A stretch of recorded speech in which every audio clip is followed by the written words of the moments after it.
Assalamu alaikum wa rahmatullahi wa barakatuh, chers frères et sœurs. Le monde s'agite, le ciel du Moyen-Orient s'embrase, avec lucidité et justice, Inch'Allah. Les rues habituellement animées de Tel Aviv et de Haïfa ont soudainement basculé dans un silence pesant, brisé seulement par le hurlement strident des sirènes. En quelques secondes, la vie a basculé.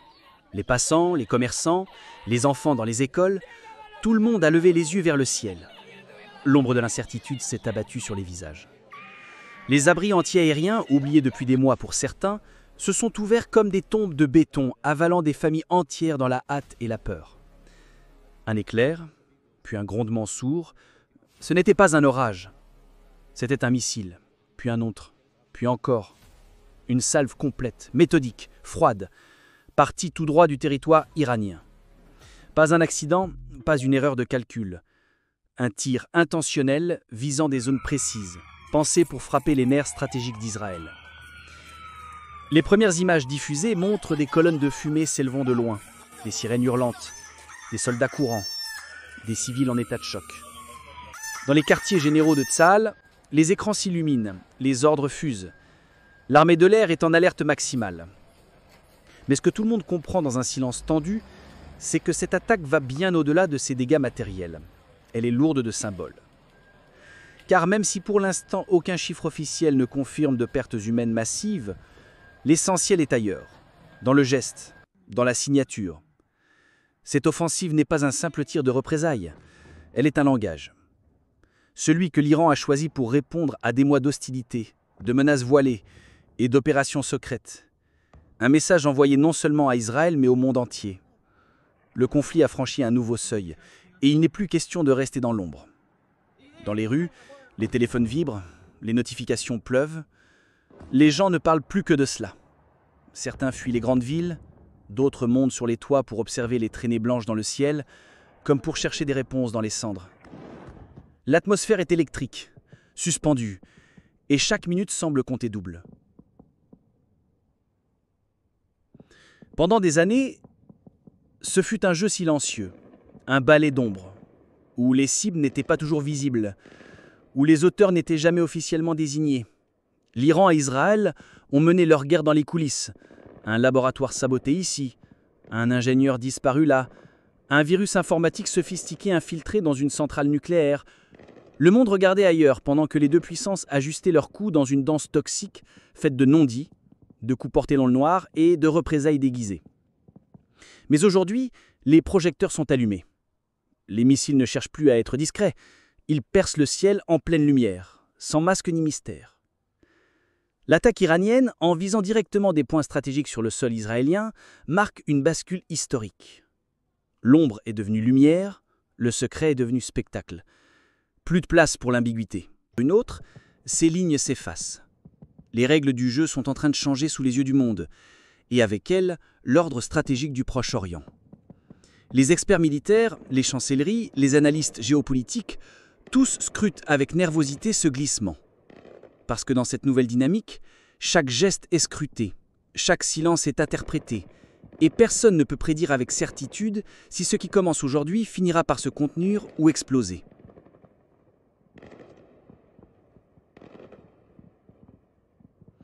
Dans les chancelleries du monde arabe et au-delà, les regards se figent.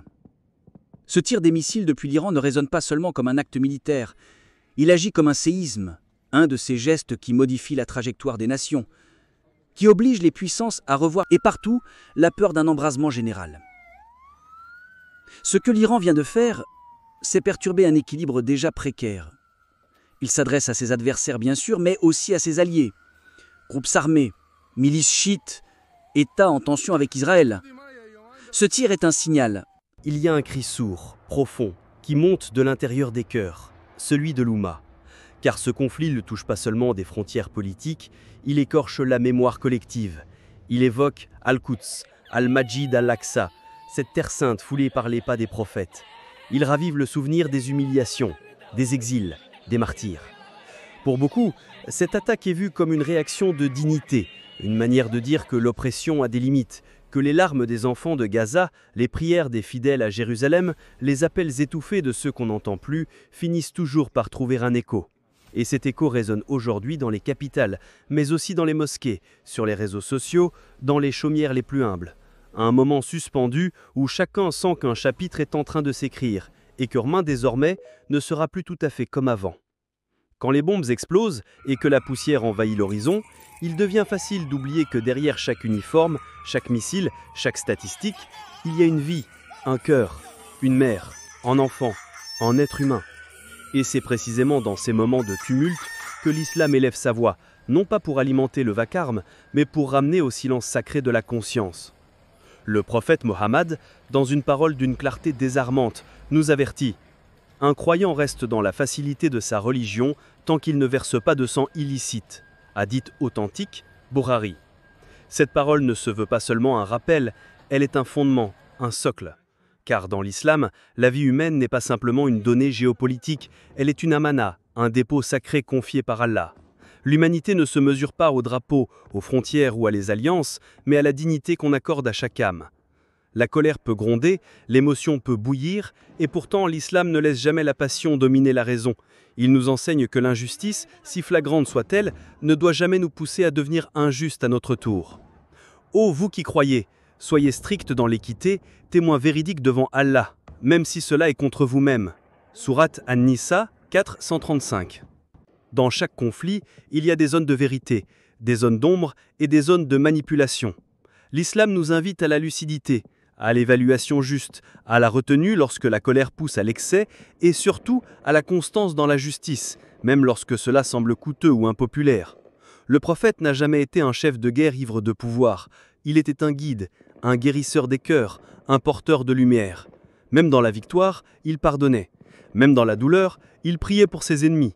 Parce que la véritable victoire ne se mesure pas par le sang versé, mais par la paix restaurée. Non pas imposée, mais acceptée. Non pas dictée, mais comprise. Dans ce monde où les projectiles se déplacent plus vite que les paroles sages, il est impératif de s'arrêter, de respirer, de revenir à la source. Non pas pour fuir le réel, mais pour l'embrasser avec hauteur, avec dignité, avec foi. Face aux flammes qui dévorent des foyers à Gaza, aux larmes qui coulent sur les joues des mères en Cisjordanie, au regard perdu des enfants entre les ruines de Haïfa ou de Rafah, une question brûle les lèvres de millions de musulmans à travers le monde. Et nous, que faisons-nous? Que pouvons-nous faire? Il serait facile de détourner les yeux, de faire défiler les images sur nos écrans comme de simples faits divers, mais l'Oumma, ce n'est pas une foule passive, c'est un corps vivant, c'est une seule âme, un seul cœur, un seul souffle. Et lorsqu'un membre souffre, tout l'organisme ressent la douleur. Le silence face à l'injustice devient alors une trahison de notre propre identité. Ô vous qui avez cru, soyez fermes dans la justice, témoins véridiques devant Allah, même si cela est contre vous-même. Sourate An-Nisa 435. Cette parole divine n'est pas une simple recommandation, c'est une charge, une barrière contre le désespoir. Et puis, il y a la parole juste, dire la vérité même lorsqu'elle dérange, informer, sensibiliser, éveiller les consciences autour de nous. Chaque partage, chaque mot peut allumer une étincelle. L'ignorance tue plus sûrement que les armes. Mais plus encore, il y a la réforme de soi, car l'Oumma ne se reconstruit pas par des slogans, mais par le retour sincère à Allah, par le repentir, la prière, la solidarité, la justice dans nos propres foyers, dans nos paroles, dans nos transactions. Le monde n'est que le reflet de nos âmes collectives. Alors que le tonnerre gronde au-dessus du Moyen-Orient, une autre bataille se joue, celle du cœur. Et chaque créature y est enrôlée, qu'il le veuille ou non. Il n'y a pas de petite action, il n'y a que des cœurs qui répondent ou qui restent sourds. Ce qui s'est passé aujourd'hui, à Tel Aviv et Haïfa, n'est pas un simple fait divers militaire. C'est le reflet d'un monde en déséquilibre, où les peuples payent le prix des calculs politiques.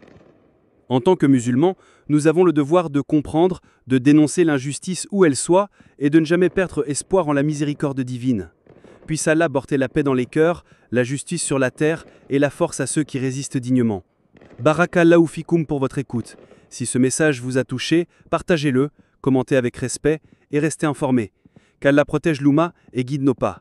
Wa rahmatullahi wa barakatuh.